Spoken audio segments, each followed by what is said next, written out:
this is Roger Green, host of the Surfing the NASH Tsunami podcast. This weekend, we are offering 4 conversations from Season 3, Episode 4, our wrap-up of NASH-TAG 2022. This conversation asks a diverse panel of industry stakeholders from big pharma, small pharma, and leading-edge diagnostics to join our special guest, Professor Ian Rowe, and our co-hosts to discuss some specific elements of the last session of NASH-TAG 2022, the 2 fireside chats exploring what we all must do to improve the clinical endpoints used to evaluate efficacy, safety, and tolerability of drugs in development. Specifically, this conversation explores some issues that might concern regulators and or patients, with specific focus on ways to make trials faster and more cost-effective while improving their ability to produce clinically meaningful results. This conversation shares candid opinions from 7 stakeholder voices, 3 of them new to the podcast, about events at the conference some have called the major inflection point in NASH drug development. So, sit back, listen, enjoy, learn, and when you're done, join the dialogue on our LinkedIn and Facebook discussion groups.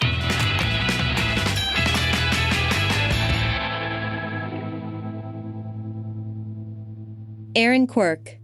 I wholeheartedly agree with most of what you said. I guess the first thing I would say is the FDA is slow to react to change. That is not always the case. And in fact, just given the events and what the FDA has approved in a matter of weeks, what's been put before them in the past year or so is a testament to the fact that the regulators can act in expedited fashion, particularly when there's high unmet need and when there is good data to support things. But that's the key. And that's what you were saying at the end, which with I fully agree, is there needs to be data. I'd also like to react to what Ian said and that we have a long way to go. And there probably is a long way to go until we can fully get rid of liver biopsies in clinical studies and rely solely on non-invasive tests rather than histological tests or clinical outcomes to get drugs approved in NASH. But that doesn't mean it's impossible. And in fact, the journeys of these thousands of miles start with these first few little steps. So number one, I'll say again, I've been in many different settings with many different representatives from many different regulatory authorities, and they generally don't say a whole lot more than what has been publicly issued in their written statements and their written guidances. So I've heard some people say that they were disappointed that there weren't more definitive statements made by the regulators on the workshop. But actually, I agree with you. I think there was an openness, a real openness to be wanting to part of the discussion. And I think that's great.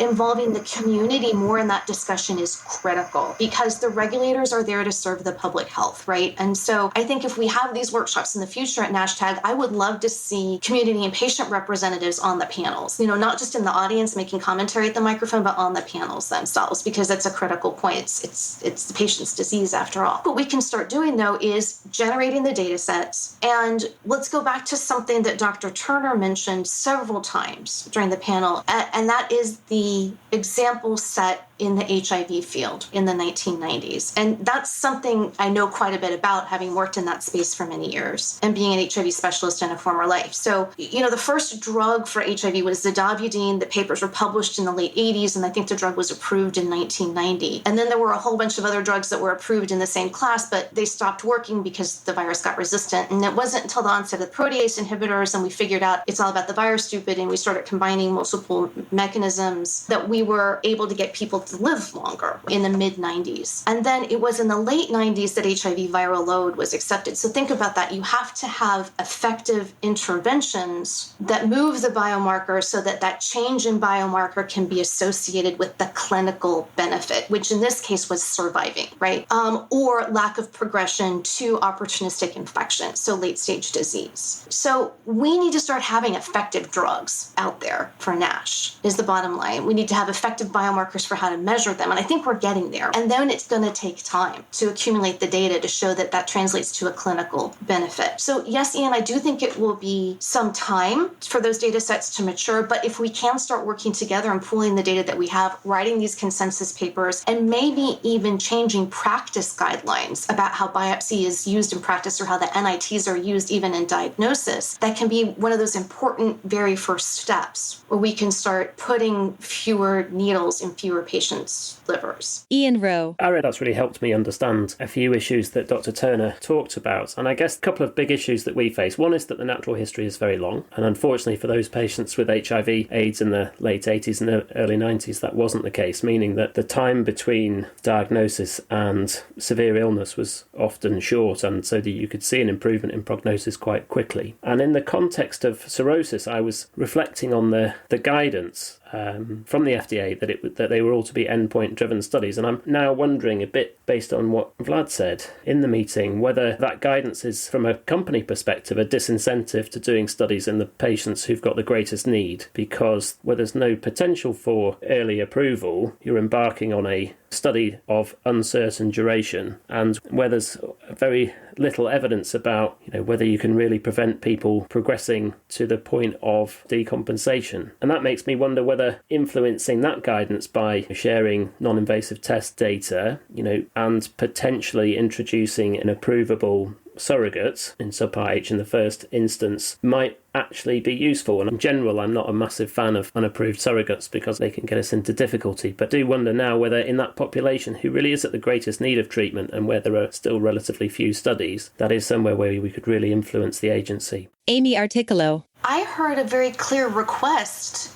to submit even just a simple slide deck to the docket. So again, where there are data, they should be reviewed by the regulator. That might be a really important first step right there. And then you make a great point that the time to endpoint for someone with advanced HIV disease and severe immunocompromise might be longer than someone per se with like F2 or F3 fibrosis and NASH. So maybe what we need to be thinking about are, do we have the right endpoints? Is mortality the appropriate or morbidity the right endpoint in that patient population? Are there other patient-reported outcomes, the feel part of feel function and survive, the function part of function that might be more relevant? I see Amy smiling here. Maybe she has something to add, because maybe instead of focusing on the biopsy and so much and how to make it better, which is important, don't get me wrong, maybe we can also be rethinking what are relevant clinical outcomes in a fibrotic NASH population that's non-cirrhotic. Yeah, Erin, and appreciate all your comments, and Stephen, yours as well, and everyone else on the podcast. I hear all of this, and I think, what are we trying to cause?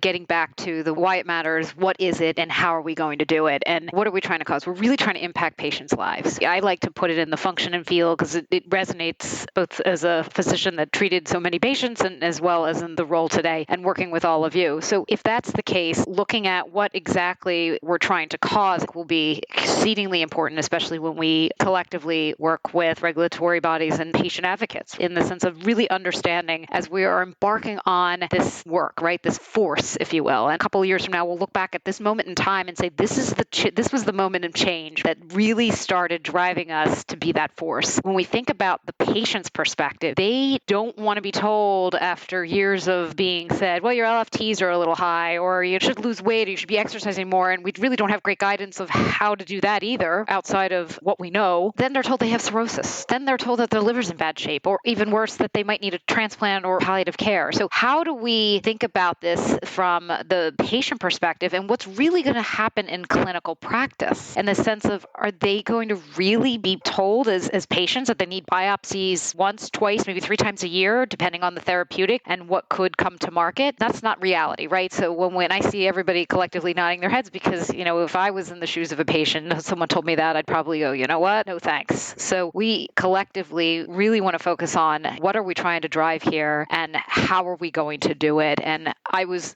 optimistic hearing that there is openness at the regulatory body perspective. And I'm hopeful that we will have a strategy, depending on what type of analyses and what type of data we're going to be able to produce, to make that happen. And it will take some thinking outside the box in order to make that happen. And we will need to collectively pull together to be able to provide that data in order to move the needle, because individually it's not going to be as effective if we all go and have data sets as individuals or siloed as opposed to a collective. That all makes a ton of sense. I have 2 thoughts I want to add that are each a little bit off to the side, but still on this basic topic. Number one is, I went back after chatting with a couple of people after Saturday night, and I went and looked at the podcast notes that we took on the January 31st meeting, which is to this day the second most listened episode in the history of the podcast, with what we talked about right after that. And when I contrast our reaction to what Joe Toerner and Frank Anania had to say that day, and the general reaction reactions to what they were saying Saturday night. It's clear there's just been, movement within administrative government agencies could politely be described as glacial on a good day, but this looks a little more like you can see that the glacier has moved or melted or done something. It's not in the same place it was. Then they said, well, show us something. But now I think they're a lot more clear about what they want to see and where they need to see and where they know that they don't have good enough answers. To me, that's huge. And anytime a government agency says, we're willing to talk about what we don't know, as compared to, well, show us what we need to know, that's a big step in the direction. I'm also mindful of Terry Milton coming on this podcast as patient advocate after the patient-focused drug development meeting and mentioning that Joe Toerner had texted at some point in the meeting that if he knew at the end of that meeting what he had learned several years earlier, there would have been different decisions made, which Donna, I think, on the podcast took to be about OCA. But whether it was about OCA or not, it was about an acknowledgement that goes, we've been doing this in a way that's not sensitive to key elements of the situation. So that's pivotal, number one, and collectively that left me with a pretty good feeling about the meeting.